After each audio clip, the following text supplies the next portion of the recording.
I come to play this game to be the best in the world. My goal is to win more Super Bowls. I want to be able to leave a legacy that people can't ever forget. I want to be remembered. In one of the biggest trades in NFL history, Russell Wilson to the Denver Broncos. Russell Wilson, how did you do that? Welcome to the other side. It is a new day in Denver. The franchise struggling to find consistency at quarterback ever since the departure of this guy. So they made one of the biggest moves of the offseason, acquiring Super Bowl winner Russell Wilson from the Seahawks and hoping that history repeats itself. Manning came to the Broncos having won a Super Bowl in Indy, as you know, and then after 4 seasons, he did it again in Denver and then retired. Well, for the 33-year-old Wilson, who is relentlessly positive and motivated, the goal is even loftier. Play 10 to 12 more seasons and win 3 or 4 more Super Bowls. Here's Sal Powell on the Broncos.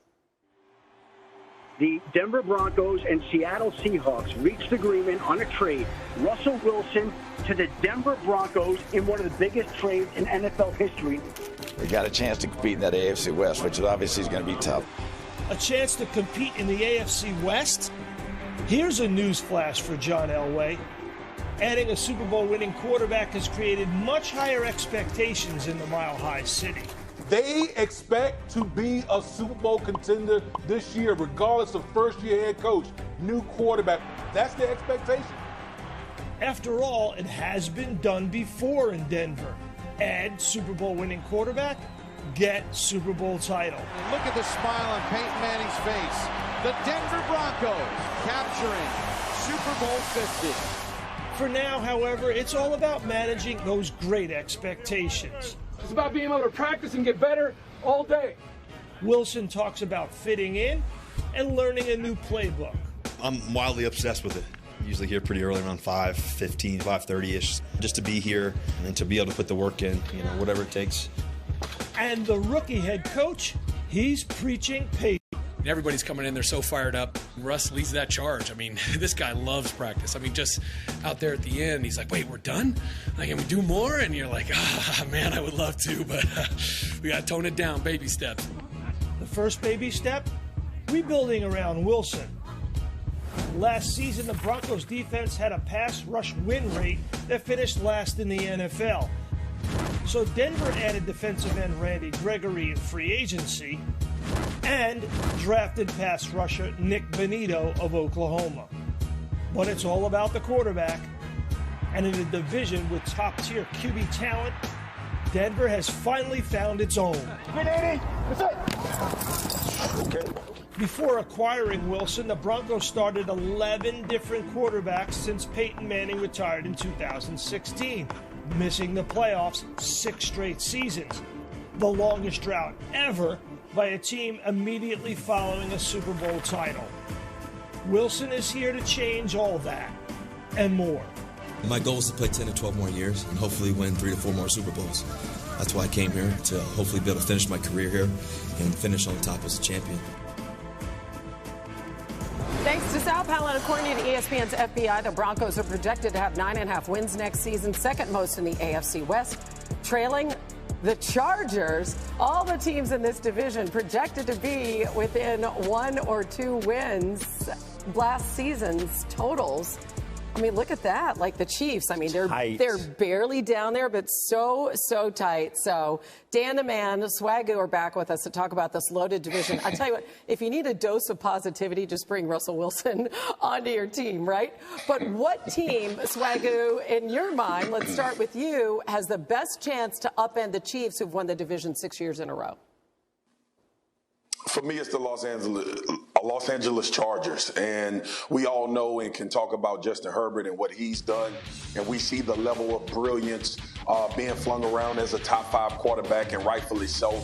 His athletic ability, but his ball placement. He went toe-to-toe with Patrick Mahomes. He went toe-to-toe with Derek Carr and won some of those games. But when you look at this team, I believe, was a coach away as far as decision-making in particular situations from making the playoffs and really being a significant threat. And then defensively, what they added, right? We saw Mike Williams there, who they signed to an extension. Keenan Allen is still there. They run the ball. Austin Eckler doesn't get enough credit for how good of a running back he was. He was a little bit hampered with injuries down the stretch. And then defensively, adding J.C. Jackson and Khalil Mack, to me, makes this team the best in this division, because as much as we talk about offense, you can level and even out every offense in this division.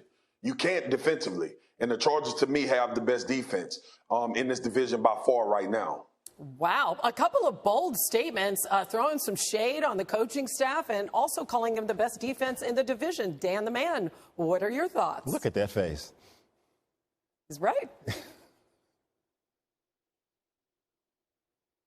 Come on, man. We're having, we can't you know hear you, what? Dan. We're having some audio issues. I told y'all. I told y'all. Dan, you check your audio issues. Can you hear me? There we are. We got you. There you It's go. called There a you microphone. Go. There you go. Can you hear me? Again, Yeah, we got you now. Again, back to that, like, I don't know what kind of home setup you got there. But anyway, now the microphone is working. Mine is the Denver Broncos, and it has been since they got Russell Wilson.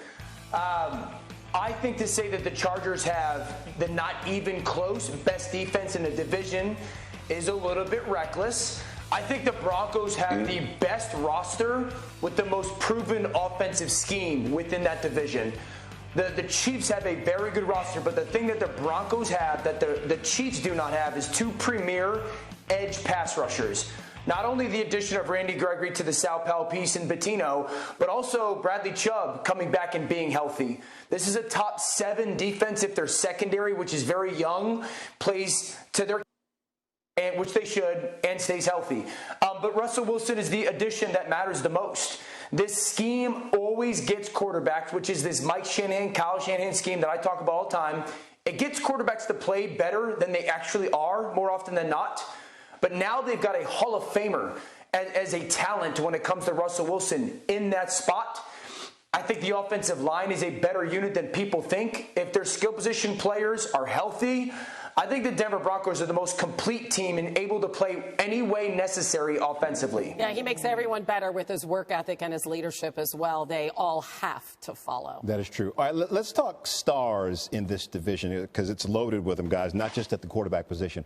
Dan, starting with you, which non-QB do you believe will have the biggest impact in how the AFC West shakes out in the end?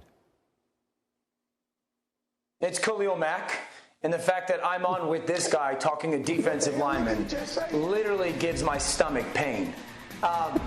Khalil Mack, the last time we saw him play a full backs, and if he's playing opposite Joey Bosa for the Los Angeles Chargers, and he plays up to that 10-sack level, we're talking about a duo that's going to push 25 sacks together and get after the quarterback and pressure the quarterback. And now, to the addition of some of those defensive pieces that Marcus brought up before, a J.C. Jackson, Derwin James, Asante Samuel Jr., if those edge rushers are getting the opportunity to rush the quarterback a ton, and that secondary that's not only really good, but has great ball skills, finds the football really well, if quarterbacks have to play faster than they want because of those edge guys, 2 of them, and Khalil Mack being a part of it, man, he could totally flip this division upside down.